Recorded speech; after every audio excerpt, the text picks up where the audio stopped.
Syria ইস্যুতে হাত মিলিয়েছে Russia আর Iran. Tehran আর মস্কোর লক্ষ্য বাশার আল আসাদ সরকারকে নিরাপত্তা দেয়া।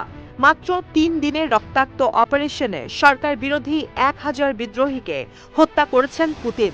হায়াত তাহরির আল শাম বিদ্রোহী গ্রুপকে কোণঠাসা করে দিয়েছে রাশিয়ার বিমান হামলা আর সিরিয়ার সেনারা। আলেপ্পোতে বিদ্রোহীদের ওপর ঝাঁপিয়ে পড়ে আসাদ আর পুতিন বাহিনী। টাইমস অব ইসরায়েলের দাবি, বিদ্রোহী গোষ্ঠী হায়াত তাহরির আল শামের প্রধান আবু মোহাম্মদ আল জুলানির মৃত্যু হয় রুশ বিমান হামলায়। আলেপ্পো পরিণত হয় যুদ্ধক্ষেত্রে। যুক্তরাষ্ট্র বাশার আল আসাদের দিকে আঙুল তুলছে এই অভিযোগে ইরান আর রাশিয়ার ওপর ভরসা করেই আলেপ্পো হাতছাড়া হচ্ছে তার।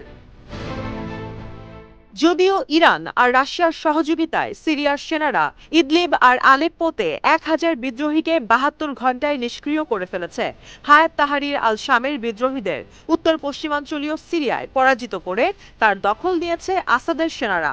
বিষয়টি তখনই নিশ্চিত হয় যখন রাশিয়া জানায় আলেপ্পো আর ইদলিবে হামলায় ৩০০ বিদ্রোহীর প্রাণ গেছে।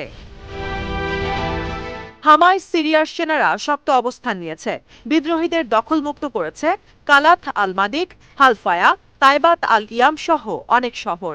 অন্যদিকে রুশ বিমান হামলার টার্গেট ছিল হাজারিন, খান শাইখুন আর মোরেক। ইরানের অভিযোগ, সিরিয়াকে অস্থিতিশীল করতে বিদ্রোহীদের মদদ দিচ্ছে ইসরায়েল আর পশ্চিমারা। যদিও এই জয় যৌথ ইরান, রাশিয়া আর সিরিয়ার জয়, এই বিদ্রোহ দমাতে রাশিয়া আর ইরান সহযোগিতা করছে আসাদ সরকারকে। নুসরা ফ্রন্ট হিসেবে পরিচিত হায়াত তাহরির আল শামকে রাশিয়া আর যুক্তরাষ্ট্র বহু আগে থেকেই সন্ত্রাসী গোষ্ঠী হিসেবে চিহ্নিত করে আসছে। অভিযোগ উঠেছে দেশের উত্তরাঞ্চলে অনেক সিরীয় সেনাকে হত্যা করেছে বিদ্রোহীরা। এর আগে সিরিয়ার দ্বিতীয় বৃহত্তম শহর আলেপ্পোর অনেকাংশই নিয়ন্ত্রণে নিয়েছিল এইচটিএস। তোপের মুখে সাময়িকভাবে আসাদ সরকারকে আলেপ্পো থেকে সেনা প্রত্যাহার করে নিতে হয়।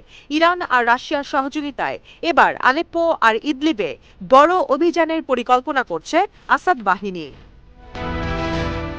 সিরিয়ায় ২০১১ সালে গৃহযুদ্ধ শুরুর পর ২০১৬ সালে রুশ বিমান বাহিনীর সহায়তায় আলেপ্পোয় ভয়াবহ বিমান হামলা চালিয়ে শহরটি পুনরুদ্ধার করেছিল প্রেসিডেন্ট আসাদের বাহিনী।